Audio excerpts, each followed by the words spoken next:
Salut les gars, là ça fait depuis octobre-novembre qu'on n'a pas sorti de podcast, donc il y a eu le Ouais, Q4 qui est passé, et du coup nouveau podcast un peu pour faire le point sur tout ça, sur un peu aussi nouveaux objectifs pour 2026, et un peu des sujets d'actualité comme par exemple le nouvel an chinois là qui arrive, donc comment tu vas Enzo?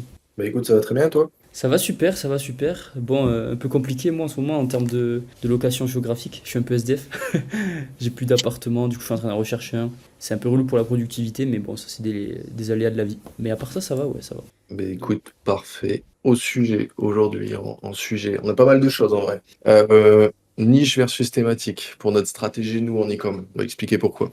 Et qu'est-ce que c'est aussi la diff? Nouvel an chinois qui arrive. Ton niveau de standard définit ta vie, slash ton avancement, et ça je vais en expliquer un petit peu plus juste après. Potentiellement un changement de marché, que ce soit pour moi qui est sûr et certain, mais pour toi on ne sait pas encore. Taxe d'importation, là, de la petite taxe que l'Union européenne a pu mettre. Et surtout, la France également a mis une taxe en plus de ça. Et puis un petit compte-rendu du Q4 en fin d'épisode avec les objectifs de 2026. C'est ça.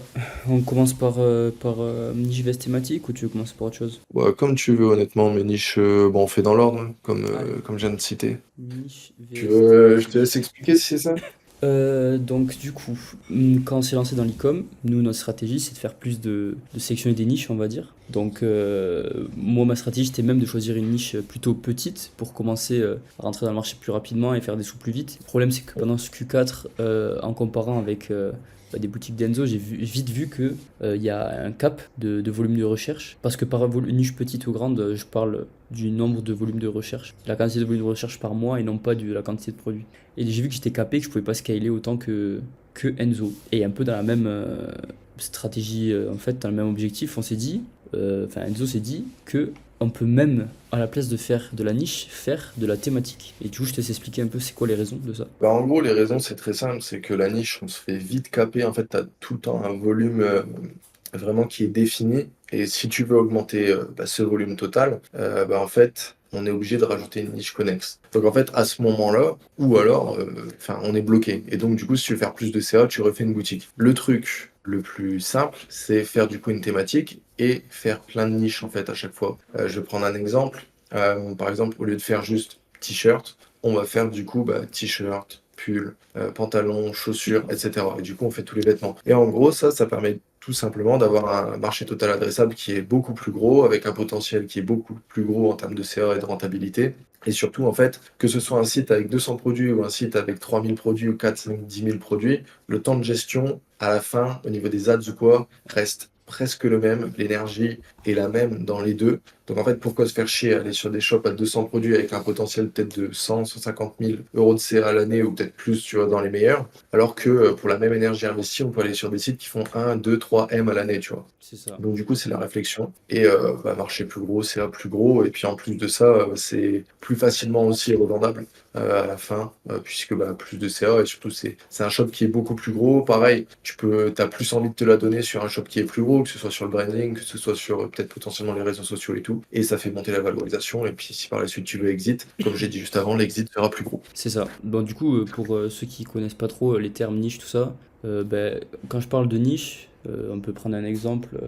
Par exemple, pour les vêtements, une boutique de niche sur les vêtements, ça pourrait être une boutique juste de gants, par exemple. Vous vendez que des gants. Ouais, Et une boutique plus thématique, ça serait la thématique carrément des vêtements. Après, ça peut être exactement. reprécisé, mais la thématique large, ça serait les vêtements. Et du coup, ça vous permettrait comme dit Enzo, d'avoir un volume atteindre un marché plus gros, parce qu'il y a plus de gens qui cherchent des vêtements en général que juste des gants. Mm, Et la quantité de travail en soi, à part le fait que tu dois mettre plus de produits, c'est la même stratégie, quoi. Donc, quitte à mettre exactement. des efforts, autant mettre des efforts dans un truc Mm. qui peut t'apporter plus que dans un truc où tu vas être limité et tu vas devoir après remettre des efforts pour faire une nouvelle boutique. Mais après, il y a aussi l'option de, toi tu trouves que c'est pas forcément le mieux, mais bon, pour ceux qui ont déjà des boutiques de niche, tu peux commencer avec une boutique de niche, par exemple les gants, ensuite tu rajoutes des écharpes, ensuite tu rajoutes autre chose, jusqu'à avoir un truc plus généraliste et de thématique, ce qui te Mm. permet d'aller peu à peu. Mais c'est vrai qu'en soi, tu peux aussi arriver direct dans le marché avec une boutique de thématique. Donc voilà. Ouais, exactement. Surtout Donc ça, que, en c'est fait, pour... choisis une niche dès le départ, il faut vraiment savoir dans quelle direction tu vas aller. Est-ce que tu vas faire par exemple que gants et en fait quand c'est comme ça au niveau de ton nom de domaine, tu vas te niquer parce que tu vas appeler, je sais pas, mesgants.com ou un truc comme ça, parce que quand on fait du SEO et ça, on fait ce genre de nom de domaine. Ou alors, si c'est défini dès le départ, tu prends un truc un peu plus généraliste. Mais le mieux, honnêtement, enfin moi sur tous les lancements de thématiques que j'ai fait, la rentabilité vient plus vite que de la niche, puisque sur de la thématique, en fait, tu as tellement de produits que là, à ce moment-là, tu te bases en reprenant vraiment les produits de tes concurrents, en fait. Et si tu reprends les produits, les meilleurs produits de tes concurrents, donc ces best-sellers, etc., bah, en fait, souvent, ces best-sellers deviendront aussi tes best-sellers. Donc, du coup, le lancement est beaucoup plus rapide et la rentabilité est aussi plus rapide à arriver. C'est vrai, tout à fait. Et après, aussi, sinon, pour revenir sur ce qu'on disait tout à l'heure, de petite niche vs grosse niche, c'est un peu le même principe. Vu que la taille d'une niche et le volume de recherche, autant faire une boutique de 200 produits ou 300 produits sur une grosse niche avec beaucoup de volume de recherche que sur une petite, parce que c'est la même quantité de travail, encore une fois. Mais d'un côté, vous allez être beaucoup plus limité que d'autres. C'est juste une question de rentabilité de ton travail, en fait. En soi, c'est juste ça. Et du coup, c'est ce que moi j'ai envie de faire là, 2026, c'est-à-dire partir partir sur des projets plus ambitieux, on va dire, plus gros, des plus grosses niches. Toi, c'est déjà ce que tu fais depuis peu, depuis Ouais. quelques temps. Et après, en plus de ça, je pense qu'on peut recoller les wagons avec aussi le fait du marché, parce qu'en soi, ça a une certaine logique avec ce qu'on est en train de dire. Ouais. Depuis toujours, on va en France, en gros. On va en France parce que, en France, quand tu habites en France et que tu as une société en France ou une micro-entreprise, tu as un seuil de TVA où, en dessous de ce seuil de TVA, tu n'as pas besoin de facturer la TVA. Donc, si tu fais, je crois que c'est dans Mhm. les 80 ou 100 000, donc si tu fais C'est 50 000 euros de chiffre 95, je d'affaires, crois. ouais, un truc comme ça. Si tu fais 50 000 euros de chiffre d'affaires, t'as pas besoin de facturer la TVA en France. Si tu vends en France, hein, je parle. Mhm. Sachant que c'est 20% en France. Donc, du coup, c'est relou parce que tu es obligé d'augmenter tes prix ou de prendre moins de marge. Même si tu peux ensuite te déduire la TVA sur tes achats professionnels, ça va quand même baisser ta quantité de vente parce que tu vas augmenter ton prix de vente. Donc, c'est quelque chose qui nique le business et tu perds pas mal de pourcentage de renta. Tu peux passer, je sais pas, tu peux perdre de 30 à passer à 15% de renta. Enfin, ça dépend, tu vois. Mais c'est embêtant. Et du coup, bon, euh, Enzo et moi, on utilisait cet avantage pour vendre en France, comme ce que fait tout le monde en fait en France. Mhm. Mais en soi, Enzo, pourquoi est-ce qu'on veut partir? Parce que tu te fais manger de la marge à fond. Bah, en fait, toi, tu es actuellement encore en micro, mais moi qui ne suis expat en dehors, tu te prends 20% en moins sur le CA, Ouais. eh ben, la marge, elle baisse drastiquement. Faut Alors que savoir si tu que. vas en plus, Vas-y, le marché attends, français n'est pas forcément. juste par rapport à ce que tu disais, à titre d'information, ça fait plusieurs mois que je paye autant d'impôts que ce que je gagne en bénéf. Voilà. Donc tu peux doubler ton bénéf, juste en payant moins d'impôts. Ex- Exactement. Et en gros, le marché français est aussi un des marchés les plus chiants en vrai en termes d'e-com. Enfin, je veux dire, c'est là où on a les clients avec le plus d'attentes, etc. Et c'est assez vrai. Si tu as un produit qui prend bien en France, là, chez une niche, ça fonctionnera partout dans le monde, tu vois. Et en gros, en plus, on a un pouvoir d'achat qui est correct, qui est OK, mais il y a des pays qui ont un pouvoir d'achat qui est largement supérieur. Et surtout, en fait, enfin, le gros du truc, c'est vraiment les taxes. Tu prends une taxe, tu as la TVA. Pour reparler de cette taxe d'importation dans l'Union européenne, là, dans toute l'Europe, en fait, on se prend 3 euros par article et non par colis. Donc, en gros, typiquement, tu as un colis qui contient un jean, ensuite peut-être un jouet et après un chargeur. Tu prends 3 euros par produit parce que c'est pas du tout la même catégorie. Si ça serait deux jeans, tu prendrais que 3 euros de taxe. En gros, tout simplement. Donc il y a ça qui se met dans l'Union européenne, en plus de la TVA. Et en plus de ça, tu as en France une taxe en plus de 2 euros, je crois, qui se rajoute à cette taxe des 3 euros dans l'Union européenne, donc pour contrer tout ce qui est Chine, etc. Donc en gros, on se fait taxer et taxer et taxer. La marge, elle part. Le marché n'est pas forcément le meilleur. Alors je dis pas que c'est de la merde, le marché français honnêtement il est très très bien pour commencer, etc. Et même tu peux faire des grandes choses. Mais juste honnêtement, là où il y a le plus d'argent à se faire, et c'est aussi le marché qui est le plus compliqué, c'est les USA. Mais t'as pas de. Alors la taxe fédérale, là-bas, la sales tax, pardon. La sales tax, elle est de 0 à 9%. Donc au grand max, tu prends 9%. Et dans tous les cas, c'est par rapport à le nombre, enfin le chiffre d'affaires que tu fais dans l'État. Donc si tu es en dessous des 100 000 euros de chiffre d'affaires, je sais pas, dans un État par exemple, tu ne payeras pas de sales tax. Donc imaginons, je sais pas, tu fais 1,5 million de CA aux USA, mais que en fait à chaque fois tu es dans plein d'États et que tu fais en dessous des 100 000, dans tous les cas, tu as zéro sales tax en Après fait. ça dépend Donc des même États. là-dessus, tu peux. Parce qu'il y a des Oui, États en où il n'y a plus. pas les 100 000 ou de seuil. Tu dois payer direct la sales Oui, tax. ça dépend Mais des États. Mais en mais gros, c'est ça plus s'optimise. intéressant. Exactement, tu peux largement optimiser ce côté-là et puis le marché est plus gros, les gens ont plus de pouvoir d'achat. Pour moi, le marché US, c'est là où il y a le plus d'argent, c'est plus compliqué à rentrer. Par contre, une fois que c'est rentré, c'est l'autoroute, vers, des centaines et des millions, des centaines de millions d'euros, quoi. Voilà, c'est un peu, bah, pour récapituler, c'est un peu la même logique. Bah, de base, on avait pour plan de changer de marché, partir sur quelque chose de plus gros, bah, parce que, encore une fois, si tu vas faire une boutique, autant la faire dans l'endroit où tu as le plus gros marché adressable, où tu peux atteindre le plus, parce que pour le même effort, ou un effort qui est du moins similaire, autant chercher plus haut. Mmh. Mais comme tu dis Enzo, en plus de ça, avec toutes les taxes qui sont en train d'arriver là en France et en Europe, c'est de moins en moins intéressant, surtout quand aussi au final le seuil de TVA en France on l'atteint vite. Donc il n'y a plus vraiment de raison de rester au moins sur les pays de vente en France. Pour ce Mmh. qui est de l'imposition, ça sert à rien non plus de rester en France. Donc du coup, autant partir que ce soit au niveau physique et des ventes, tu vois. Ouais, C'est notre avis.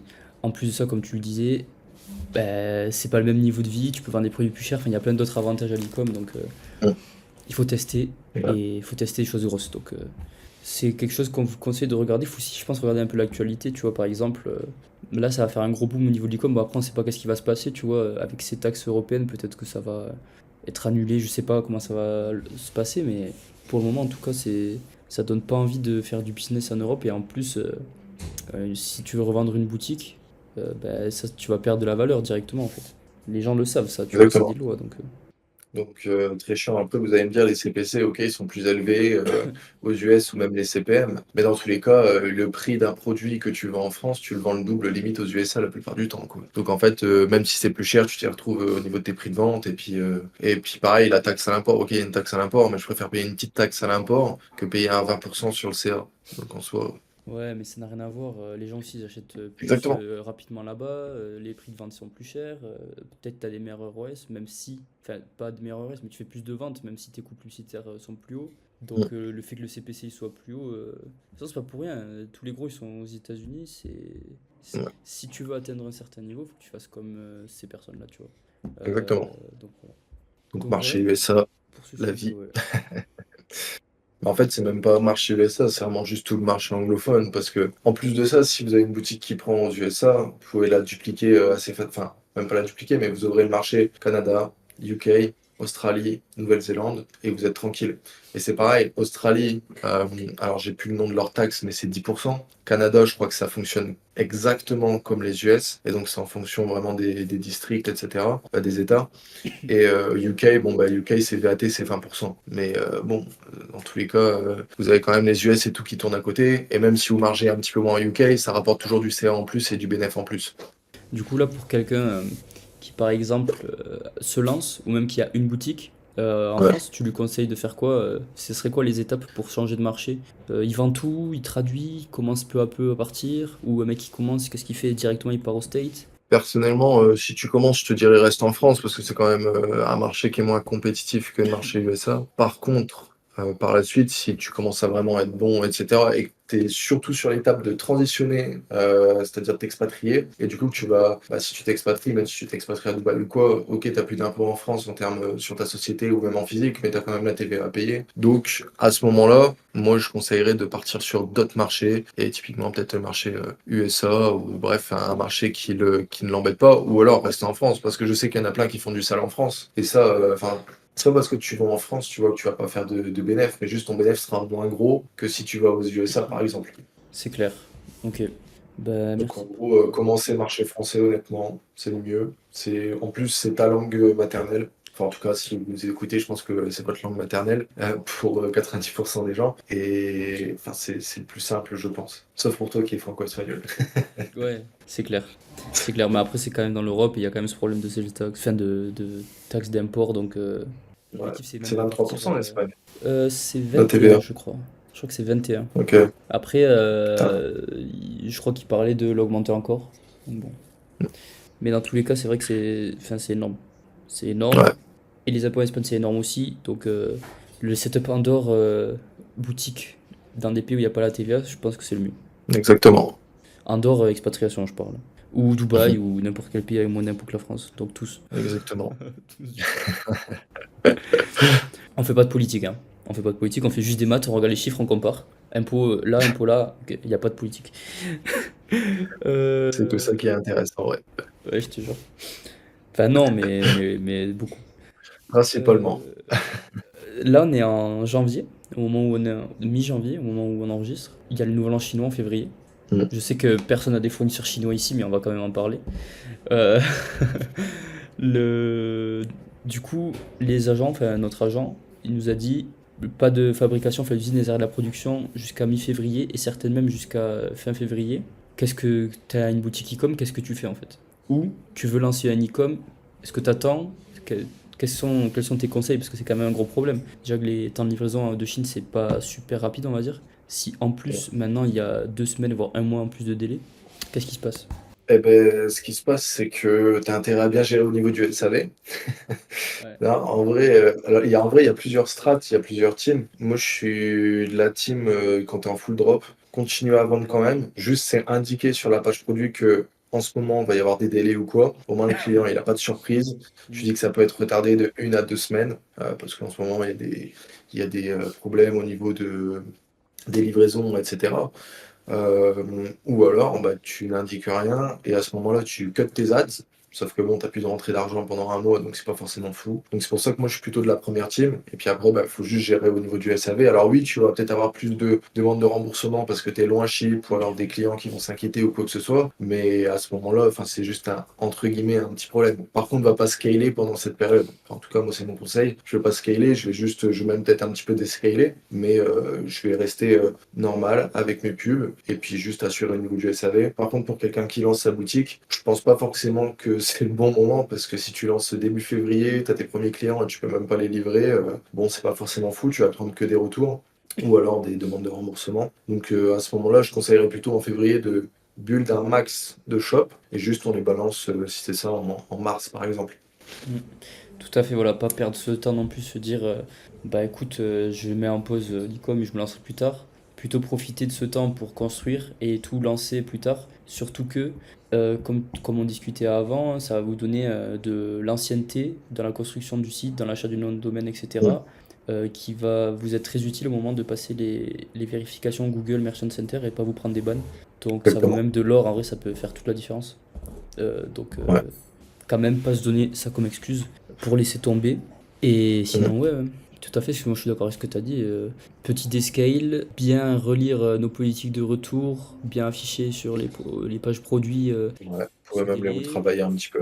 Voilà, et réfléchir à une stratégie, parce que c'est sûr qu'on va recevoir plus d'emails, une stratégie de Mm. réponse, même peut-être l'automatiser, parce que ça va être Ouais. beaucoup les mêmes emails. Donc voilà. Exactement, tu mets un process et puis un template de réponse et puis voilà. Exactement, ouais, voilà. Donc c'est pas forcément un problème, c'est juste que c'est plus chiant, quoi, on va dire. De toute façon, c'est comme ça tous les ans et on le sait. Et puis, Mm. si tu passes par la Chine, comme 90% des boutiques en ligne de nos jours ou plus, c'est comme ça. Après, s'il y a une autre solution, c'est de faire du stock C'est par faire du avant, stock. juste avant. Ouais. Tu prends tes best-sellers, t'achètes un peu de stock. Après, le problème, c'est aussi que, bon, quoique encore février, il fait froid, mais des fois, quand t'as une boutique saisonnière où tu changes de saison un peu, t'es entre Mm. deux. Mais bon, en soi, Ouais, entre ça c'est janvier et pas fou. février, tu peux faire un stock tampon. Donc, tu prends tes best-sellers par taille, si tu fais de la fashion, et enfin, tes best-sellers tout court, si tu fais, enfin, tes variantes de best-sellers, si tu fais autre chose. Et tu fais un stock tampon, c'est-à-dire t'achètes du stock pour 2 semaines, 3 max, et tu tiens un peu mieux le mois de février comme ça. D'ailleurs, c'est ce que nous a conseillé de faire l'agent. Je sais pas si tu as reçu le même mail que moi, mais Si, mais personnellement, je vais pas forcément faire de stock parce que bon, j'ai la flemme. En vrai. ça se Donc, comprend. bon. Mais ouais, sinon, ça c'est une bonne strat. Ça va faire du stock. Après, c'est pas le cas pour tout le monde, quoi, de pouvoir faire du stock. Mais si t'as vraiment un best-seller qui se vend énormément ou quoi, faire du stock, c'est toujours un bon truc. Même hors période de nouvel an chinois, ça te permet d'abaisser tes coûts, en fait. Et Donc, dans coût tous et les cas, délai. c'est toujours un bon truc. Ouais, en plus de ça. Coût, Parce que délai. si tu. Bon, après, ça dépend si ton agent il a un entrepôt en Europe ou juste un entrepôt en Chine. Mais juste le temps de commander le produit de l'usine à l'entrepôt en Chine, il y a plusieurs jours qui s'écoulent. Donc, c'est des jours que vous gagnez sur votre shipping et sur vos best-sellers. Donc, vos clients ils peuvent que être plus contents. Ouais, en plus de Donc, ça, on peut personnaliser aussi ces produits-là, puisque vu qu'on va payer pour un stock, autant le personnaliser. Que ce soit juste sur, si tu fais de la fashion sur les étiquettes ou un logo brodé ou une connerie du genre, ça te permet toujours d'avoir une expérience client qui est meilleure, quoi. c'est ça. Après avoir eu les agents, parce qu'en général, quand tu fais du stock, tu dois quand même payer des frais pour qu'il le garde dans son Ouais, entrepôt, l'agent. Mais enfin, Les remboursements, ça fait perdre de la renta, donc dans tous les cas, ça peut être que mieux, je pense. Après, à voir, hein, ça dépend de la stratégie. C'est vrai que quand tu as Bien 15 sûr. shops, si tu veux faire du stock sur les 15, ben, tu as compris ce que tu dois avancer aussi. Mais Mm. c'est Donc, c'est une question de stratégie, mais c'est une option. exactement. Surtout que les remboursements après le Q4, c'est quand même, c'est pas mal. C'est-à-dire, Mais je veux dire, bah, les toi, t'en as remboursements. eu pas mal, par exemple. Ouais, ouais, bah, c'était un peu en partie à cause de ça aussi. Bah, pour l'anecdote, bah, il y a plus de gens qui font des ventes, donc plus de ruptures de stock sur les produits. Moi, un de mes best-sellers avait une rupture de stock. Mon fournisseur a mis beaucoup trop de temps à me l'annoncer, ce qui fait que j'ai eu beaucoup de ventes que j'ai pas pu, enfin que j'ai dû rembourser quoi. Et ce qui a un peu tué ma renta sur le dernier mois, c'est un problème. C'est un problème, c'est pour ça qu'il faudrait aussi essayer d'avoir un agent qui va te donner ou qui a un logiciel avec des informations plus en temps réel ou qui lui te donne des infos plus en temps réel. Mais c'est important, c'est très très important. Mhm. Je suis d'accord. Parce que moi, j'ai eu le tour aussi sur certains produits, c'était un peu chiant, surtout que ils vont quand même te donner, enfin, si c'est un bon agent, il va te donner un produit qui est similaire à ton best-seller, mais des fois, la similarité, elle est pas du tout là. Et puis, tes clients, ils acceptent pas, ils voulaient ce produit-là en particulier et pas ce produit qui est similaire, alors ils vont pas accepter. Tout le Donc, temps. quand c'est comme ça, c'est chiant, mais bon, t'es obligé de jouer le jeu, quoi. C'est exactement tout le temps ça en plus, hein. Bah moi ça va personnellement. Moi j'ai un process au niveau de ça, c'est de donner une réduction quand c'est comme ça. Après c'est pareil, il y a pas tout le monde qui accepte, mais ça permet de en gros réduction s'ils prennent un autre produit. Il y a pas tout le monde qui accepte, mais ça permet quand même de retirer ce petit problème. Enfin ça l'allège on va dire. Mais voilà, il y a pas tout le monde qui le prend. Après, ce que tu peux faire en plus de donner une réduction, c'est dire OK, ton produit il coûte peut-être je sais pas 40 balles. Vous pouvez prendre un produit qui va je sais pas jusque 60 euros en gros pour nous excuser, etc. En gros, vous faites un geste commercial. La plupart du temps, ça passe, mais ça dépend encore des boutiques. Si vous êtes sur des boutiques un peu thème cadeau, etc., c'est chaud. Par contre, si vous êtes sur des boutiques un peu en mode fashion, assez basique, et que c'est pour eux, eh ben, la plupart du temps, ça passe. Ok, prochain sujet peut-être. Euh, Comme tu veux. Bah vas-y, t'avais noté, bah, je veux bien que tu nous dises un peu ce que tu voulais dire par là. Ton niveau de standard définit ta vie, ton avancement. Ton niveau de standard. Ouais, en gros, ce que je veux dire, c'est que si tu te fixes des standards trop bas, bah, ça va se refléter dans ta vie. Ce que je veux dire par là, c'est comme quand tu te fixes un objectif. Si tu te fixes un objectif, je sais pas, allez, on va dire de 100 000 € à l'année, alors qu'en soi, tu pourras atteindre plus, tu vois. Eh ben, ce qui va se passer déjà, c'est que c'est rare que tu atteignes l'objectif. En tout cas, ça dépend. Mais si tu as un niveau de standard trop bas, bah, c'est comme son nom l'indique, tu vas faire un petit peu de la merde. Donc, en gros, typiquement pour te donner un exemple concret, si ton niveau de standard dans ton entreprise, c'est que tu acceptes certaines erreurs de tes employés, etc., ça va se retranscrire potentiellement dans ton CA ou alors dans, je sais pas, dans la vitesse d'exécution aussi. Moi, je parle beaucoup de ça. Si tu acceptes des retards ou quoi, bah, tu vas prendre du retard et du coup, tu feras moins de CA cette année-là, en gros. C'est vraiment juste le en gros de ça. Et en fait, ça, je l'ai réalisé parce que j'ai des, je laisse trop passer de choses, des fois, sur bah, les intégrateurs produits ou quoi. Genre, des fois, ils ont du retard de 3 jours et je me dis, bon, c'est pas grave, 2 3 jours. En fait, 2 3 jours, plus 2 3 jours, plus 2 3 jours, plus 2 3 jours, à la fin de l'année, tu perds 30 45 jours. Et en fait, à chaque fois, c'est pas sur le court terme qu'il faut voir, mais c'est sur le long terme ce que tu perds, en fait. Hmm. Ouais, c'est clair. Et ça me rappelle un peu aussi la règle. Bah, c'est pas exactement pareil, mais ça me rappelle la règle des 10x quoi. Si Ouais, t'as, exactement. si petits objectifs est égal petit résultat, petit standard est égal petit résultat aussi. Il faut toujours penser en grand en Exactement. fait.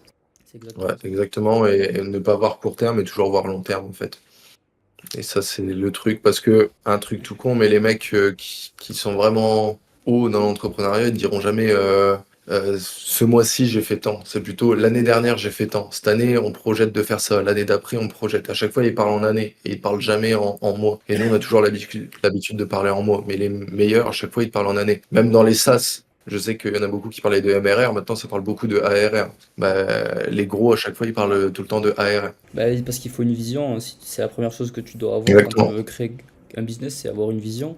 Et une vision, c'est Mm. pas j'ai envie de gagner tant, c'est tu vas aller où dans 5 ans, dans 3 ans, dans 1 an, Ouais. tu vois, et Tu si veux t'as pas de... construire quoi? Voilà, c'est ça. Parce que si t'as pas de vision, tes tâches au jour le jour, elles vont pas avoir de sens, enfin, tu vas les faire parce que t'as l'impression que c'est ça et non pas dans la Mm. poursuite d'un objectif précis, tu vois. Ouais. Mm. Donc, Tu vas quand c'est faire des pour un. tâches qui n'ont pas forcément d'effet de levier. Tu vas faire, en fait, tu vas faire toutes les tâches, mais il y a des tâches qui servent à rien ou alors qui sont délégables. Et en plus, si t'as pas de vision long terme, encore une fois, on en parle souvent, mais tu vas vouloir peut-être divaguer à droite, à gauche si ton seul objectif c'est l'argent. Si ton objectif c'est l'argent et que t'as pas de goal long terme, bah t'es baisé et tu vas juste avoir ce syndrome de l'objet brillant et tu vas aller à droite et tu vas jumper de business en business ou de stratégie en stratégie, quoi. Ouais, bah, de toute façon, ça c'est clair. En fait, t'es pas obligé, mais c'est super important de noter un objectif long terme, de le découper en objectifs plus petits. Pour ça, tu peux faire des OKR. Enfin, pour ça, c'est toi qui vois comment tu veux t'organiser, tu vois. Mais Mm. OKR, c'est la technique d'organisation de Google. Mais en gros, tu t'organises comme tu veux. Mais c'est obligatoire, obligatoire, obligatoire d'avoir en tout premier un ou plusieurs objectifs long terme que tu vas découper de plus en plus petits jusqu'à avoir ce que tu vas faire dans ta semaine, dans ta journée. Pour Mm. moi, si t'as pas ça, tu peux pas réussir, en vrai. Ouais, Tu peux réussir un peu c'est à faire obligatoire. quelques sous peut-être comme ça, mais tu vas pas aller loin, quoi. Bah, en fait, tu vas pas tenir sur le long terme, quoi. Ou alors tu vas juste stagner pendant archi longtemps au même niveau. Ouais, c'est clair. Ça, c'est obligatoire, obligatoire. Et pour le fixer, ton objectif, justement, c'est ce qu'on disait tout à l'heure, la règle des 10x. Tu veux, Mm. tu t'es mis un objectif de, je sais pas, 10 000 euros, non, on va dire plutôt de 100 000 euros dans une année. Bah, tu fais x10, tu te mets 1 million. Et si tu le rates, même à 60%, bah, tu auras toujours fait 600 000 et non pas 600 100 000. 000. Donc, Exactement. vaut mieux rater un gros objectif que réussir un tout petit objectif, je pense. Ouais. Je pense. Ouais, mais c'est sûr. Ouais, je pense que c'est mieux d'atteindre 600 000 que faire 100 000, quoi. C'est clair. Vaut mieux une petite Donc, part d'un gros toujours, gâteau qu'une grosse part d'un petit gâteau, quoi. ouais. Mais le but, c'est tout le temps de se fixer des gros objectifs, même si ça paraît délusionnel et que sur le coup, tu te dis, entre guillemets. Alors, en fait, faut que tu te fixes un gros objectif, mais pas dans le sens où tu es sûr que tu vas pas l'atteindre, mais un gros objectif où tu sais que si tu es discipliné à 100% et que si tu mets vraiment tout ce que tu as, tu peux l'atteindre. Si tu fixes des objectifs en fait qui sont beaucoup trop élevés par rapport à ce que tu peux réellement faire et ce que tu sais au fond de toi que tu vas faire, en fait, ça va plus te démotiver qu'autre chose et tu vas même pas passer à l'action. Et surtout que tu vas pas savoir Quoi comment faire? diviser ton temps, voilà, quoi faire, comment diviser ton temps pour l'atteindre. Après, je pense que c'est quand même, tu peux avoir un objectif que t'es pas sûr de pouvoir atteindre s'il est quand Ouais, même plus ou moins atteignable, tu vois ce que je veux dire? Parce que, encore une fois, le but c'est pas forcément de l'atteindre, le but c'est de s'en approcher le plus possible, parce que c'est ce qui va te faire grandir, tu vois. C'est pas grave si tu ouais, atteins pas l'objectif, c'est pas, tu vas pas en mourir, tu vois. On s'en fout. exactement. Et puis en plus, l'objectif, il bouge, tu vois, tout le temps. Certes, il Mm. faut se mettre des trucs long terme, mais on sait bien que rien n'est très, très prévisible dans la vie et au final, tout bouge. Et c'est pour ça qu'il faut, toutes les semaines, tous les soirs, revoir tes listes de tâches de la journée d'après, toutes les semaines, revoir les listes de tâches de la semaine d'après, et je sais pas, tous les 3 mois, par exemple, revoir ton objectif annuel, etc. Tu vois, ça, c'est des choses qui doivent bouger. C'est pas parce que tu l'as mis un jour que toute ta vie, il va rester là, tu vois, il va pas bouger, mais il faut quand même avoir cette Ouais, base. Le créer un premier jour et après l'améliorer, on va dire. ouais, exactement. En plus, l'objectif long terme, des fois, tu vas te fixer un objectif long terme, tu penses que c'est lui qui te drive alors que c'est pas lui. Et moi, j'ai refait beaucoup mon objectif long terme avant de trouver celui qui me drive réellement, tu vois. Ah, c'est clair. Bah, c'est juste obligatoire. Je sais Ouais, pas comment font ceux qui font pas ça. ouais. Bon, est-ce qu'on ferait pas un petit compte rendu du Q4? Et Bah, après, je comme te ça, on laisse pourra commencer. parler de ce qu'on veut post Q4 tous les deux. Ouais, Compte rendu Q4. Boutique, une de mes boutiques que j'arrive pas à faire passer sur Merchant Center depuis avant le Q4. Là, on est après le Q4 et j'arrive toujours pas. Ce qui m'a fait perdre du temps et de l'argent. Parce que j'avais payé des personnes pour faire les images, des intégrateurs produits, j'avais passé du temps dessus, etc. Donc ça m'a un peu ralenti le Q4. Ensuite, problème de temps, c'est-à-dire pas mal de trucs qui ont été faits trop tard, que ce soit sur les pubs, des stratégies publicitaires que j'ai mis en place un peu trop tard, des budgets que j'ai pu augmenter que trop tard aussi. En gros, j'aurais dû mettre en place, je pense, tout ce que je voulais faire pour le Q4, le mettre en place avant, parce que c'est pas au moment où commence le Q4 qu'il faut se mettre à travailler plus, c'est en amont pour le préparer. Et presque pendant le Q4, c'est plus tu gères ta stratégie, tu vois. Tu la guides un peu et tu es sûr que tout se passe exactement. bien par rapport à ce que tu as fait. Mm. Donc voilà, j'ai eu pas mal de CA perdus, on va dire, à cause de ça. Après, forcément, ça a été quand même les mois où j'ai fait le plus de CA depuis que je fais de l'e-com, mais pas forcément les mois où j'ai fait le plus de bénéf. Et on s'en fout du CA en soi, c'est le bénéf qui compte. Le CA, ça sert juste à dire combien tu vas payer d'impôts quand t'es en micro-entreprise, c'est tout. Mais ce qui compte, c'est le bénéf.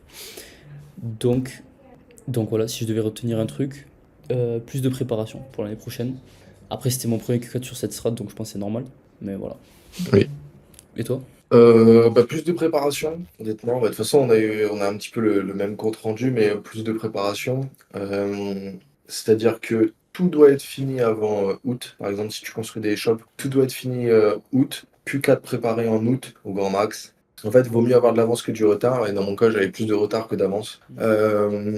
Et voilà, et vraiment gérer. En fait, en août, typiquement, ce que tu peux faire, c'est déjà commencer à faire la DA de tes sites pour le Q4, faire des mails si tu as une bonne base mail, préparer du remarketing sur Facebook, Pinterest ou TikTok, ok, si ta niche s'y prête bien, slash ton site, même peut-être une stratégie d'acquisition une stratégie d'acquisition sur Facebook, pardon. Juste, ouais, préparer mieux, plus. Et savoir réellement qu'est-ce qui peut te faire bien scaler pendant ce Q4. Typiquement, la plupart du temps, si tu as un shop qui tourne sur Google, si tu rajoutes un canal d'acquisition, tu vas faire plus d'argent. Alors attention, fais gaffe à quand même être rentable, parce que les CPM, par exemple, sur Facebook, quand c'est en période de Q4, ça explose. Mais juste mettre du remarketing, ça te permet d'aller chercher énormément de thunes en plus. Et typiquement, j'en avais parlé. Je crois que dans le dernier podcast qui est sorti, j'avais connecté un pixel. Donc en gros, si t'es sur Google, moi je te conseille tout le temps ou alors toute autre régie publicitaire, mais en gros, dans mon cas, je suis sur Google, je connecte à chaque fois un pixel Pinterest à un pixel Facebook. Pas TikTok parce que la plupart du temps, ça s'y prête pas. Et moi, sur le persona que je vise à chaque fois, c'est tout le temps quelqu'un de plus de 30, 35. C'est rare qu'il soit sur TikTok. Donc si je fais un 20-80, je fais Pinterest et Facebook. Et en gros, je devais faire du remarketing et je l'ai pas fait. Et en gros, ça m'a fait perdre en vrai pas mal d'argent. Ça, c'est sûr. Je perds facile un petit 50-60 000, je suis sûr, de CA sur tout le Q4. Mais en gros, le fait de déjà mettre un pixel en plus de votre pixel Google, ça permet en fait juste que le pixel il stocke de la data et en fait quand vous lancez votre remarketing, il sait directement qui attaquer et ça vous permet déjà d'avoir des CPM qui sont moins élevés par exemple sur Facebook, des CPC qui sont potentiellement moins élevés. Enfin bref, en gros il n'y a que des bénéfices à faire ça et ça vous coûte rien en fait de connecter un pixel sur Pinterest ou alors Facebook en parallèle de la régie publicitaire sur laquelle vous êtes. C'est exactement ça. Pour du coup résumer ce que tu as dit, faire les campagnes publicitaires avant, Ouais, faire les pages avec enfin, le design le de la dire. Ouais. page du Q4 avant, mettre les codes promo avant, peut-être ça tu l'as pas dit aussi. Je sais pas si, je crois que tu l'as pas dit, non? Ouais, je l'ai pas dit, mais mon code promo Merchant Center déjà préparé aussi en amont. Voilà, sur Merchant, sur la boutique aussi, tu peux les préparer. Voilà, exactement. Donc préparer tout en amont en fait tout simplement. Et puis les pixels de Facebook pour le remarketing. Ce qui va vous permettre de. Et puis après, même si tu as une stratégie, tu peux même faire des stratégies plus grosses que Pinterest ça. aussi, hein. Pinterest, enfin, d'autres régies quoi. Mm. Tout Et à fait, tu Pinterest, peux. c'est un très très bon truc. Franchement, même lancé en acquisition Pinterest. En fait, les CPM, ils sont pas élevés, les CPC, ils sont pas du tout élevés sur Pinterest. Par contre, c'est beaucoup de trafic qui n'est pas forcément qualifié, donc vous allez avoir beaucoup de clics. Mais dans tous les cas, vous vous retrouvez en fait sur le nombre de. En fait, ça vous coûte pas cher et vos coûts par achat sont pas si élevés avec Pinterest. Par contre, en fait, vous avez tellement de trafic que ça va booster votre SEO dans tous les cas. Donc, vous allez vous y retrouver. Ok, ouais, ça c'est dans tous les cas, c'est bon à prendre. Exactement. Donc, satisfait ou insatisfait? Insatisfait. Ouais, éternel satisfait, moi c'est pareil. Mais bon, c'est comme ça, hein. Si vous êtes satisfait, ben, c'est bien. Mais si vous êtes insatisfait, c'est que du coup, tu peux toujours être insatisfait même si t'as bien bossé, tu vois ce que je veux dire, pour aller chercher Ouais. plus loin. En fait, je suis insatisfait, satisfait parce que j'ai fait des chiffres que j'ai jamais fait et ça me permet d'aller chercher des chiffres de fou encore en ce moment et tout. Mais le truc, c'est que voilà, j'ai pas atteint l'objectif que je m'étais fixé. Cette année, j'ai remis le même objectif, mais hors Q4 du coup. Et surtout, j'ai fixé quand même des objectifs plus hauts. Je remets pas, enfin, en gros, l'objectif que j'ai raté, j'ai pas envie de le remettre pour l'année d'après. Je le remets pour plus tôt parce que ça me permet d'aller chercher plus vite. Et puis même si t'as pas atteint un objectif mais que tu étais quand même sur la bonne voie, je pense que c'est toujours mieux de mettre un objectif plus haut. Comme ça, au moins, l'ancien objectif, tu le prends. Et puis, si tu arrives à atteindre le nouvel objectif en plus que tu as mis, bah, c'est parfait, ça te permet de step up. Tout à fait. Et du coup, ben, en parlant d'objectifs, du coup, pour 2026, maintenant après ce Q4, qu'est-ce que tu as envie de faire? Pas mal de choses, honnêtement. Bah, déjà, plus de niche, que de la thématique, je pense. Enfin, en fait, je vais toujours quand même avoir deux, trois niches parce que la stratégie de niche qu'on avait, c'est toujours bien, dans le sens où c'est des shops qui ne demandent pas forcément beaucoup d'entretien, ça te permet d'avoir une rente en automatique, et c'était la strat dans tous les cas que je voulais faire, scaler ça, avoir une rente en automatique, et honnêtement, maintenant, ça me fait vraiment de l'automatique, je touche à rien, et je fais en moyenne entre 1,5 et 2 KDI en ce moment, une très bonne marge vers 35%, et ça tourne en auto, et je passe peut-être 3 heures à la semaine dessus, honnêtement, sur tous mes shops. Donc en fait, ça c'est good, ça tourne en auto, mais maintenant, bon, j'ai envie de plus que ça. Et donc, déjà, changement de marché. Donc, vous l'aurez compris avec le début du podcast, mais marché anglophone, donc États-Unis, UK, Australie, Canada, blablabla. Donc, le Big Five. Et du coup, des shops thématiques et non de niche.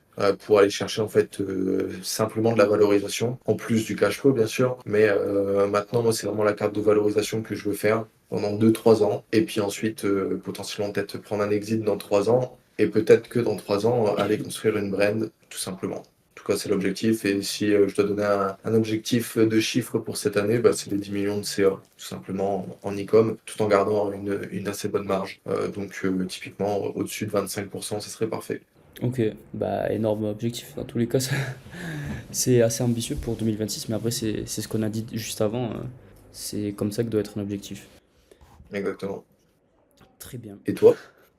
Ben moi, écoute, ça va partir un peu sur quelque chose de similaire par rapport à la stratégie e-com, en tout cas. C'est-à-dire que par rapport à ce que j'ai dit avant, essayer de choisir des projets plus ambitieux, que ce soit des boutiques sur des marchés plus ambitieux ou avec des plus gros volumes de recherche si c'est des niches ou même des thématiques directement. Ça, c'est sûr. Ensuite, moi je fais beaucoup de SaaS, donc c'est une partie de mon travail. Et là, cette année, j'ai envie de mettre un gros accent dessus. Donc, pour ceux qui utilisent déjà Shopifast ou qui connaissent, il va y avoir pas mal d'améliorations qui vont arriver dessus, pas mal de nouvelles fonctionnalités. L'objectif de Shopifast, en tout cas, l'objectif quand moi je l'ai créé, c'était vraiment de d'accélérer la construction, la partie vraiment construction de la boutique. C'est-à-dire je sais qu'un gros frein en fait pour les débutants, et même pour quand t'es pas débutant, même si tu le délègues, ça te coûte plus d'argent, mais surtout pour les débutants, c'est la flemme de faire les tâches chronophages que tu dois faire au début, et du coup, parfois tu as un travail, t'as pas le temps, et t'arrives pas à te mettre au travail. Et du coup, le but de Shopify, c'était vraiment toutes les tâches qui étaient répétitives, chronophages, bah, du coup, pouvoir les automatiser grâce à la programmation pour toi te concentrer sur ce qui a le plus d'effet de levier, et du coup, le peu d'heures que tu as de travail, les utiliser bien, quoi. Et actuellement, Shopifast, il faisait l'automatisation du coup du texte. Donc, il générait tout ce qui était description, titre, SEO, métadescription, etc. Caractéristiques techniques du produit. En plus aussi de manière SEO, parce qu'il n'y a pas tout le monde qui sont des produits SEO. Donc là, ça permettait de mieux ranker sans se prendre la tête, quoi. Tu avais juste à faire des copier-coller. Bon, déjà, ça, j'ai envie de l'accélérer aussi pour plus besoin de faire copier-coller, automatiser directement Shopifast. Et à part ça, Mhm. pour tout le volet construction qui comprend plein d'autres choses, en tout cas dans les stratégies qu'on fait avec Enzo, il y a plein d'autres volets qu'on peut automatiser. Donc voilà. Et ensuite, à part ce SaaS que j'utilise, comme je dis, pour la construction, il va y avoir un nouveau SaaS qui va apparaître cette année, qui lui va être plus, une fois que tu as déjà ta boutique, bah, toujours dans le même, dans le même mindset, en gros, t'aider dans les tâches qui sont répétitives ou dans les tâches où tu peux le déléguer à un logiciel. Donc tu peux gagner de l'argent en ne pas le déléguant à des personnes déjà. Mais une fois que tu as déjà créé ta boutique, donc plus dans tout ce que tu fais une fois que tu as déjà ta boutique, dans le suivi de la boutique, etc. Donc ça c'est l'objectif au niveau dev de cette année. Donc voilà, scaler vraiment du coup les boutiques que j'ai qui fonctionnent, plus les nouvelles boutiques, les faire comme j'ai dit plus ambitieuses. Et c'est un peu tout, hein, avec l'objectif de faire 5 millions de patrimoine d'ici 5 ans. Donc au moins 1 million cette année. Voilà l'objectif. Ok, quand tu auras 30 piges, quoi. Ouais, quand j'aurai 30 piges, les 5 millions. Pas cette année 30 piges, hein, je suis pas si vieux. Non, non, dans 5 ans, je pars. Dans 5 ans, exact. Donc voilà à peu près les Ok, objectifs. t'as des beaux objectifs. Et moi, du coup, je vais te demander comment t'organises tes semaines. Parce que j'avais eu un petit problème d'orga là, ces dernières semaines qui a été réglé, hein.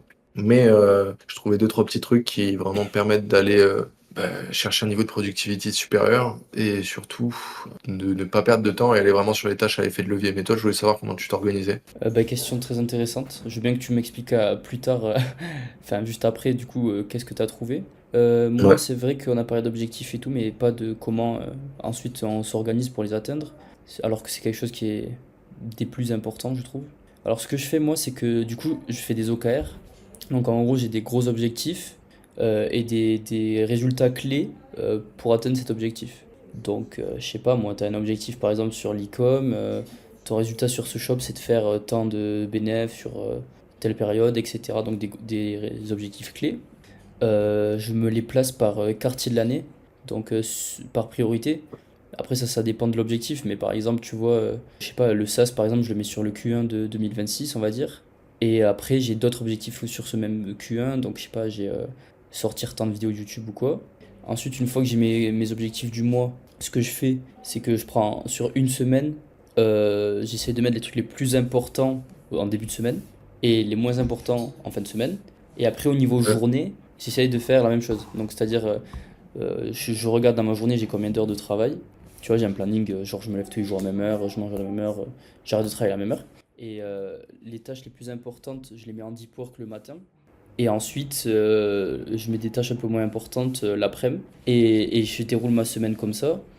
Tous les dimanches, je prévois la semaine d'après, tous Mhm. les jours de la semaine. Et tous les soirs, je revois la journée suivante pour être sûr qu'il n'y a rien qui a bougé, que je ne dois pas bouger mon organisation. Et après aussi, je m'organise par thème. C'est-à-dire que, par exemple, la semaine 1 ou le Q1 même, en gros, c'est soit les semaines, soit carrément les mois ou les quartiers de l'année qui ont un thème. Imaginons la semaine, elle a un thème SAS, genre le thème de la semaine c'est vraiment terminer le SAS. Bah, je vais mettre tous les matins, ça va être la même tâche, ça va être du dev quoi. Et ça sera le truc principal de la semaine. Et je vais essayer de pas mettre deux gros thèmes importants, tu vois, en même temps. J'ai essayé d'être focus sur un projet, même si pendant la semaine je fais pas que 100% ce projet, je fais genre 70% ce projet ou 80% ce projet. Forcément, j'ai d'autres tâches parce que, ben, je sais pas, je dois tourner des vidéos, je dois déléguer des trucs, je dois répondre à des mails, tu vois, tu fais toujours d'autres trucs, Bien mais sûr. tout ce qui est le plus important, c'est sur un seul projet. Et voilà, c'est à peu près tout. Après, tous les quartiers, je revois mes objectifs à 6 mois, 1 an, pour être sûr que ça soit toujours en accord. Et je crois que c'est tout. Je crois que c'est à peu près tout. Enfin, Ok. après, comme j'ai dit, je fais des deep work. C'est juste, Ouais. voilà, si vous savez pas, vous verrez sur Internet ce que c'est. Non, mais c'est juste des sessions de travail continues sans distraction, suivies d'une période de pause. Et je regarde, ah oui, aussi autre chose que je fais, mes tâches du coup de la journée, je les mets sur Notion Calendar, c'est ce que je fais maintenant, pour savoir, en gros, imaginons, un deep work pour moi c'est 1 heure de travail. Et je sais que j'ai 8 heures de travail dans ma journée. Du coup, quand je prévois mes tâches, je regarde, cette tâche elle fait tant de deep work, cette tâche elle fait tant de deep work, et du coup, je sais exactement combien de tâches je peux mettre en une journée, parce que je sais combien de deep work je peux exécuter en une journée. Voilà, je sais pas si j'ai été clair. C'est très clair. Voilà. Et toi, du coup, c'est Ok. quoi un peu, déjà, d'abord les soucis que tu as eu, et ensuite, Bon, en gros, souci que j'ai eu, c'est juste que dans la même journée, je pouvais me retrouver à faire vidéo YouTube et ensuite de l'e-com et ensuite travailler sur l'accompagnement et ensuite, en gros, je mélangeais tout. ouais. Le souci, c'était ça. La solution, ça a été juste de splitter et Pourquoi c'était un une souci? journée. En quoi ça Bah, en fait, quand tu changes de tâche, t'as toujours ça te prend de l'énergie mentale. Tu sais, il y a un truc de, hop, tu changes de tâche, ça te prend de l'énergie mentale et en plus, c'est le temps de te reconcentrer dans cette nouvelle tâche. Donc, il y avait ça. Donc, solution toute bête, hein, mais une journée e-com, une journée où je focus l'amélioration de l'accompagnement, une journée où je focus YouTube, blablabla. En gros, j'ai fait ça. Donc, typiquement, maintenant, tout sur Notion Calendar, tout est noté. Avant, j'avais juste en fait une liste de tâches. Maintenant, c'est plutôt liste de tâches. Enfin, c'est plutôt une liste d'objectifs avec les tâches que je vais me fixer. Donc, chaque dimanche, je fixe ma semaine, comme toi, avec à peu près ce que je vais faire, etc. Chaque soir, c'est revu. Et en fait, je revois les tâches pour le lendemain en me disant, OK, c'est quoi qui a le plus gros impact là sur mon business à partir de demain. Genre, si là, je le fais, je fais genre 80% de boulot. En gros, c'est les tâches 20-80. Tout le temps, j'essaye de faire ça. Toutes les tâches où je me dis, putain, ça peut être du travail à la chaîne ou alors automatisable ou alors que c'est délégable. Maintenant, je délègue direct. Je fais juste un process. Je recrute quelqu'un, je délègue et voilà. Et le truc aussi, du coup, ça a été de mettre des objectifs par semaine. Enfin, en gros, je me fixe, par exemple, cette semaine, l'objectif, c'est améliorer l'accompagnement. Ben, en gros, j'ai mes 2 jours où bah, je dois faire vidéo YouTube, etc. et peut-être un jour e-com. Après, le gros de ma semaine, donc le 80% de ma semaine, est dédié à l'objectif de cette semaine que je me suis fixé. Ou alors e-com ou quoi que ce soit. Après, je fais un peu comme toi aussi. Peut-être que ça va être le mois qui va être dédié à ça. Mais moi, c'est plus en semaine, puisque je suis un peu... Enfin, j'aime bien être multitâche aussi. Donc, en gros, c'est tout le temps objectif par semaine la plupart du temps. Et voilà. Donc en gros, c'est un peu la même méthode que toi. De toute c'est façon, je six crois qu'on en mois. avait parlé. Ouais. Ouais, mais c'est dans le Live the One Thing, dans tous les cas qu'ils en parlent. Et voilà, tout simplement. Ouais, Je ouais, sais ouais, qu'ils en parlent beaucoup clairement. là-dedans. Ça m'a aidé énormément à avoir cette technique, Live the One Thing. Après, c'est aussi en écoutant des podcasts d'entrepreneurs qui savoir comment ils s'organisent, tu vois, tout simplement. Mais Mm. le truc d'avoir une journée, une tâche, c'est exactement ce que tu dis en fait. C'est pour ça que je te le demandais, mais c'est aussi ce que tu as quand tu fais un deep work par exemple. Et c'est pour ça que tu fais des deep work. C'est qu'en fait, tu mets du temps à atteindre l'état de flow qu'on appelle, qui est l'état où Mm. bah, tu arrives à travailler avec une clarté mentale assez haute et à être efficace et productif. Du coup, si tu fais plein de pauses, bah, tu repères ce temps pour entrer dans l'état de flow. Et du coup, si tu fais ça, je sais pas, 10 fois dans la journée ou 20 fois, tu as perdu énormément de temps.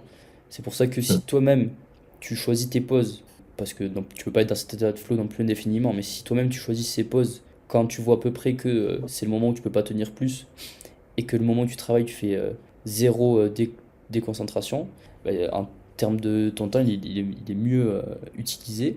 Et c'est la même chose pour le changement de tâche carrément, tu vois. Genre ça vaut pour les pauses Exactement. dans une tâche, mais aussi pour les changements de tâche. Par exemple, on avait remarqué que quand tu fais par exemple du YouTube, tu veux faire, je sais pas, du script vidéo ou tu veux record, bah, record c'est un bon exemple, tu vois. T'arrives, tu t'enregistres, au début c'est chaud. Au début c'est chaud, Ouais. on va dire Ouais, t'es à fond. chauffer, rien. Voilà, Ouais, mais tout, hein, la tu voix, dégayes. l'expression, t'es pas à l'aise. C'est un exercice, tu vois. Et du coup, quand tu commences à t'enregistrer, c'est pas ouf. Le problème, c'est que si tu t'enregistres un petit peu un jour et un petit peu un autre jour, bah, du coup, ça va toujours être pas ouf. Alors que si tu fais ça toute la journée, bah, tu vas être super efficace parce que tu vas avoir fait ça toute la journée, tu vois. Et Mhm. c'est pareil pour toutes les tâches. Tu prends des automatismes dans les tâches. Et c'est pour ça que dans ma... ça n'a rien à voir, hein, mais dans ma construction de boutique, dans ma stratégie de construction de boutique, j'essaie pas de faire un petit peu, un petit peu, un petit peu. Imaginons, je dois importer des produits. J'importe tous les produits. Ensuite, je dois, je sais pas, trouver des mots-clés. Je trouve tous les mots-clés, mais tous, hein, pour tous les produits que j'ai importés. Et ensuite, je dois faire, je sais pas, mettre les titres et ensuite diviser. Je fais ça pour tous. Et comme ça pour tous. Et comme ça pour tous. Et ça, ben, c'est le même concept en fait. Ça te permet d'aller plus vite sur une tâche. J'ai essayé les deux méthodes et j'ai remarqué que ça allait plus vite. Après, c'est peut-être pas pareil pour tout le monde, même si c'est ce qui est conseillé en général dans le livre de productivité. Mm. Ok. Mais Bah, je faisais, intéressant. moi, j'étais à l'inverse de toi, par contre, pour les produits. Je Ah faisais ouais? tout. Titre, description. Parce qu'en gros, je recherchais le titre. Pendant que la description se générait, je faisais les images, je faisais autre chose. Et en gros, je faisais ça. Parce que par exemple, la génération du texte, vu que c'est fait avec l'IA, bah, c'est pas instantané. Ouais. Donc le temps qu'il y a ça qui se passe, bah, hop, comme ça au moins, je perdais moins de temps. En gros, je faisais Non, du mais multitâche, quoi. ça, c'est vrai, quand tu fais rien, t'as dans juste une génération, tu peux faire un autre truc, ça c'est clair. Mais après, ce qui est bien, toi, dans ta manière de faire, c'est que du coup, tu as des produits qui arrivent au compte-gouttes, et du coup, tu peux commencer déjà à ranker, et tu peux même commencer à lancer des pubs ou quoi. Que moi, c'est je rush tout un truc et ça sort en même temps, tu vois. Ça, c'est un Ouais, peu le problème de exactement. la stratégie. Après, c'est à voir, hein, comme tu préfères, mais je préfère travailler comme ça, Ouais, j'ai puis en remarqué. plus, ouais, exactement. Puis en plus, ça dépend des personnes. Il y a des personnes qui sont peut-être plus efficaces en bulk et d'autres qui seront peut-être plus efficaces à faire produit par produit, tu vois. Ouais. Après, ce qui est sûr, c'est que tout le monde sera plus efficace avec Shopifast. Ça, c'est Ouais. sûr. Shopifast, Process, hop, avec un intégrateur produit, et là, c'est bon. En deux Ouais. secondes, c'est fait. Il y a un truc super intéressant que tu as dit. Tu regardais les tâches où pas à toi de le faire en gros et tu le déléguais. Ça, tu fais quoi? Genre un peu tous les jours ou toutes les semaines quand tu vois qu'il y a des tâches qui sont délégables pour toi, tu les notes. Après, tu prends un moment, tu Ouais, prends qu'est-ce qui est le plus prioritaire à déléguer et tu prends un jour, tu fais un process dessus et après tu fais tu lances un recrutement dessus. Ou c'est comment? en gros, tu passes ça dans une matrice. Alors, j'ai pas le nom de la matrice, mais en gros, tout ce qui te rapporte de l'argent, beaucoup d'argent, et qui te prend peu de temps, ça, c'est ta zone 20-80. C'est toi qui dois être, tu dois être master de ça et tu dois vraiment faire que ça. Tout ce qui te rapporte beaucoup d'argent et qui te prend énormément de temps, là, par contre, c'est ce qui sera à déléguer, mais à la toute fin, en gros. Après, ce qui te rapporte pas beaucoup d'argent et qui te prend pas beaucoup de temps, bah, tu le supprimes, tout simplement. Et ce qui te rapporte pas beaucoup d'argent, qui te prend énormément de temps, donc tout ce qui est par exemple les tâches import-produit ou ce genre de choses, donc c'est les tâches à la chaîne en gros, ça se délègue. C'est la première chose à déléguer, en gros. Et tout simplement, bah, à chaque fois, je me dis, ok, est-ce que ça me rapporte beaucoup d'argent ou non? Et est-ce que ça me prend du temps ou non, pardon. Et à partir de là, en fait, tout simplement, bah, je vais savoir quoi déléguer. Après, il y a des trucs aussi, si, je sais pas, une tâche que je ne sais pas faire, en fait, que moi je sais pas faire. En fait, je me dis, le temps que j'apprenne à la faire et le temps que je la fasse, etc., ça me prend peut-être ce temps-ci. Alors que si je paye un mec pour qu'il me la fasse et que ça me coûte genre 200 euros, bah, autant que je paye le mec 200 euros, tu vois. Euh, pour toi, mis à part cette matrice, à partir de quand il faut commencer à déléguer et sur notre stratégie, parce que en vrai, cette matrice, ça marche pour n'importe quel type de business, tu vois, mais pour notre stratégie, Exactement. qu'est-ce que tu délèguerais en premier et à partir de quand, en gros, je trouve que c'est super intéressant. À partir de alors en gros, qu'est-ce que je délèguerai en premier? L'import produit, c'est long, c'est long et ça rapporte pas forcément d'argent, enfin Donc, en tout cas, pas le SAV. on Vraiment en premier, import produit. pour moi, ouais, import produit, parce que dans tous les cas, import produit, ça te prend énormément de temps. Le SAV, ça va te prendre, allez, peut-être 2 heures à la semaine, allez, au grand max, tu vois, au tout début. Après, un petit peu plus, peut-être 30 minutes à la journée. Mais l'import produit, si tu dois sortir une nouvelle boutique, pardon, ça va te prendre peut-être 5, 6, 7 heures à la journée, voire plus. Donc, dans tous les cas, Pendant une ça a semaine de délégué en boulot. premier. Exactement. Et ça va te prendre énormément de temps. Et en plus, c'est pas cher à déléguer. C'est du travail à la chaîne. Tu fais un process et puis en 2 secondes, c'est fait. Donc en soi, première étape pour moi, c'est l'import produit. Pour du full time, je dirais peut-être 1500-2000 tous les mois. Si tu fais ça, 1500-2000, tu peux prendre un intégrateur produit full time, sachant que tu vas peut-être y faire allez, 200-300 produits par mois ou peut-être 400. Donc ça va pas te coûter énormément C'est quoi à peu en près termes les frais d'argent. pour Moi, je paye que un les gens euro par savent, produit. sachent? 1 euro par produit personnellement. Par contre, il n'y a que le texte qui est fait. Les photos, j'ai mis quelqu'un d'autre. Parce que sinon, en fait, j'ai remarqué que si la personne a fait les photos plus le texte, ben, elle n'y arrive pas, en fait, tout simplement. Donc, en gros, tout simplement, j'ai 2 personnes. Pour les photos, c'est pareil, 1 euro par produit fait, tout simplement. Et ouais, en gros, Ça comprend à peu quoi? près 1000, c'est-à-dire. Quand tu dis je délègue les textes, ça comprend quoi? Sans trop rentrer dans les détails, si tu veux pas rentrer dans les détails, mais M'en c'est fous, pour que ça. les gens Alors, ça comprend. sachent qu'est-ce qu'ils peuvent déléguer, tu vois, et qu'ils aient une idée claire, tu vois, quand ils commencent. Ouais, en gros, quand je dis les textes, je te parle vraiment de la description, des métachamps, donc métadescription, métatitre, métafield. Pricing, ça va dépendre. Des fois, je retape au-dessus parce que ça dépend aussi des produits, de la valeur perçue. Et puis également le rangement des produits dans certaines collections, donc les balises. Et voilà, exactement moi ce que ça comprend, donc tout ce qui est en gros le textuel. Et ça, juste comme j'ai dit, un SOPs. Donc en gros, un process où on fait un loom. Tu fais étape par étape. Donc typiquement, la première étape, c'est importer le produit de Dessers à Shopify. Tu montres cette étape, tu en fais une seule vidéo. Et quand tu fais ton process, le plus important, c'est tu parles en même temps et tu dis toutes les étapes. Genre, si tu fais un clic droit, tu le dis bien, en fait. Et le fait de dire ça, c'est que déjà, le mec, au moins, même si t'as un teubé, il saura le faire. Déjà de un. Et de deux, en fait, c'est que tu récupères le transcript, tu envoies ça à ChatGPT. ChatGPT, après, il te fait, en fait, le process étape par étape en textuel. Comme ça, c'est pas à toi de le faire, juste avec ton transcript, tu pourras tout faire de A à Z. Donc voilà. Et en gros, les étapes pour déléguer, ouais, 1500-2000 import produit. Si tu vas en full time, si t'es pas en full time, genre juste t'as besoin d'aide, je pense qu'à partir de entre 500 et 1000 euros de bénéfice tous les mois, tu peux prendre quelqu'un de temps en temps. Peut-être genre pour une centaine de produits par mois, un truc comme ça permet de gagner du temps en fait. Et SAV, je pense entre 2 et 3 cas de bénéf tous les mois, je pense que tu peux le déléguer parce que ça va pas forcément te coûter cher, peut-être un truc comme 200 euros par mois. Allez. Et au-dessus de ça, les tâches à déléguer. Ce que tu peux faire, c'est que si tu es vraiment sur cette strate de tout le temps multiplier les niches, tu peux mettre quelqu'un qui te préanalyse les niches, mais en gros juste trouver des niches où il y a des concurrents en dropshipping, CPC qui soient bons sur SEMrush, donc CPC et KD. Et toi, tu fais la vraie analyse derrière. Tu viens vraiment analyser le truc à la fin, tu vois. Donc, en gros, au moins, tu as déjà des idées de niches qui soient prévalidées et tu prends pas du temps toi-même, en fait, à aller chercher des niches et des niches. Surtout que au bout d'un moment, quand tu connais pas mal de niches ou quoi, ou que tu as fait déjà pas mal de niches, ça prend du temps. Donc, ça peut être pas mal à déléguer. Et puis ensuite, design des boutiques, tu peux le déléguer aussi ou alors le processiser. Personnellement, moi, j'aime bien le faire. Et voilà, hein. Après les mails aussi, mais les mails, ça dépend de tes boutiques, ça dépend si tu as énormément de gens ou pas Bien sûr, après, dans t'as ta un liste peu tout email. délégué, en fait. Exactement. Mais tu as toujours quand même un 20-80 à garder, donc en gros, ce qui te rapporte beaucoup d'argent, qui prend peu de temps, c'est réellement bah, ce qu'on va faire, nous. C'est là où tu dois être master. Et typiquement, si je prends une tâche comme ça, je vais te dire les ads, le media buying, ça te prend pas énormément de temps et ça te rapporte énormément d'argent, tu vois. Ouais. Euh, une autre question un peu liée à ça. Comment tu trouves cette personne? Par exemple, imaginons on est débutant, niveau zéro, bon, je commence à faire 500 euros par mois, 1000 même des fois. Je veux quelqu'un qui va m'aider à rajouter des produits ou faire une nouvelle boutique. Comment je le trouve? Comment tu le trouves? Bah, juste sur. Alors, tout ce qui va être SAV, Fiverr, en vrai de vrai, Tout ce qui va être par contre intégration de produits, ça va être sur Upwork. Alors sur Upwork, très simple, tu fais ton descriptif, etc.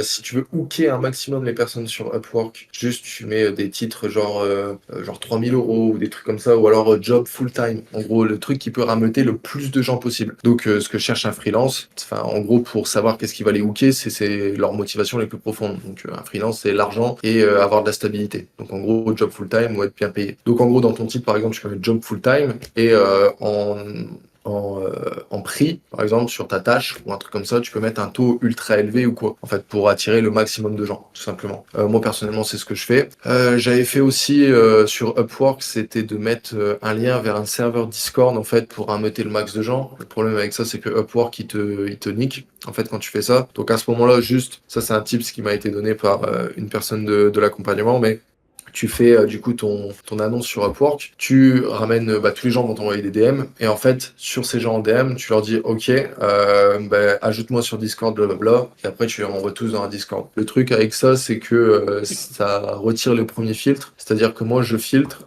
donc c'est très simple. Premier filtre, c'est vous rejoignez le serveur Discord et vous devez dire un certain mot-clé. Donc, je sais pas, SEO. Tous les gens qui rentrent et qui ne font pas ça, tu les exclus parce qu'ils savent déjà pas lire la première consigne qui est de rentrer un certain mot-clé, donc SEO par exemple. Après, je les laisse rentrer un max. Et au bout de 24 heures, ce que je fais, c'est que juste j'envoie un message, je dis qui est dispo là maintenant, par exemple. Je regarde les mecs qui me répondent le plus rapidement possible. Je prends ces mecs-là, je leur dis ok, là j'ai un shop démo, je te fais faire le test. Et en gros, à partir de ça, si il est rapide dans son exécution, dans donc la vitesse à laquelle il va rendre le travail. Attends, j'ai juste une batterie dans mes AirPods, mais si le mec il est rapide dans la vitesse d'exécution, donc à quel point, je sais pas, genre, tu lui dis ok, fais-moi cette fiche produit et que le mec il met, je sais pas, 1 heure à la faire, bah c'est good, tu vois, parce que c'est quand même assez rapide. Par contre, si tu lui dis ça et que le mec il te le rend 2 jours après, la plupart du temps c'est bye bye. Sauf si c'est bien fait, parce que si c'est bien fait et qu'il va vite, potentiellement ça peut se corriger, mais à voir, si c'est ça, tu refais un deuxième test. Si sur le deuxième test il est toujours aussi long, bah bye bye. Par contre, le mec qui est rapide, vraiment ultra rapide, mais qui a des petites erreurs, lui, je vais le privilégier parce que dans tous les cas, il est rapide et c'est plus simple à corriger des erreurs techniques plutôt que de la vitesse. Ok, bah, ça super intéressant. Super, super intéressant. Tu pourras m'envoyer ce petit process de recrutement si tu l'as noté quelque part. Alors, je sais pas si on t'entend. C'est bon, c'est bon, c'est bon, c'est bon. Hop. Parce que ça m'intéresse aussi, justement pour mes boutiques. Mais ouais, super intéressant. Par contre, juste le fait de mettre des choses aguicheuses qui sont pas forcément celles que tu vas proposer derrière sur Upwork, ça pose pas problème ça? Pour quand tu discutes avec les personnes. Bah, pas forcément, non, parce que en vrai, en fait, c'est juste dans le. Alors, job full-time, c'est vrai. Par contre, le prix qui est plus élevé, en fait, c'est pas sur le taux horaire que je vais mettre, c'est la réalisation du projet, en fait. Donc, au global. Donc, la réalisation du projet au global, ça peut être un truc sur un mois, comme ça peut être sur un an, en fait, tout simplement. Donc, dans tous les cas, dans la description, j'ai le réel prix, tu vois. Donc, en fait, le seul truc que je vais mettre plus cher, c'est peut-être la réalisation du projet au global. Mais comme j'ai dit, si le mec, il est là avec moi pendant 12 mois, et que pendant 12 mois, je lui fais faire à peu près 6 000 produits, il va être payé 6 000 €, tu vois. Donc, dans tous les cas, tu vois, il n'y a pas de mytho là-dessus. Ok. Eh ben, écoute, c'était super intéressant. Je crois qu'on a fait tous les sujets qu'il y avait notés pour aujourd'hui. À mon avis, il y a pas mal de trucs qui ont pu être appris là pour surtout les débutants. Ça tombe bien parce que début pardon, 2026, beaucoup de personnes qui, dans leur nouvelle résolution, veulent se lancer dans le business, dans l'e-com. Donc beaucoup de débutants. Et à mon avis, c'est un podcast qui va pouvoir les aider à eux en particulier. Donc voilà. J'espère que ça vous a plu. On va essayer de se retrouver bientôt, parce que là, on n'a pas eu de podcast sur les derniers mois. Donc, on va essayer de remettre un peu de rythme. Et puis, tout simplement, bon courage pour ce début d'année 2026 à tous. Petit mot de la fin, Enzo. Exactement, exactement. Bon courage et puis tenez vos résolutions si vous en avez mis. Ouais, si vous en avez mis. Sinon, c'est encore temps d'en mettre. Mais ouais, 2026, je pense pour pas mal de gens, ça va être quand même un point de pivot. Enfin, en tout cas, même en plus de ce que je vois sur les réseaux sociaux ou quoi, le peu que j'y vais, il y a beaucoup de mecs qui se lancent. Ou alors 2025, c'était l'année où ça se lançait. Et 2026, les gens ils vont concrétiser beaucoup de choses, surtout avec toutes les améliorations qu'on a pu avoir en 2025, notamment sur l'IA ou quoi, ça va permettre vraiment d'aller chercher des chiffres assez énormes. C'est clair. Donc, ciao.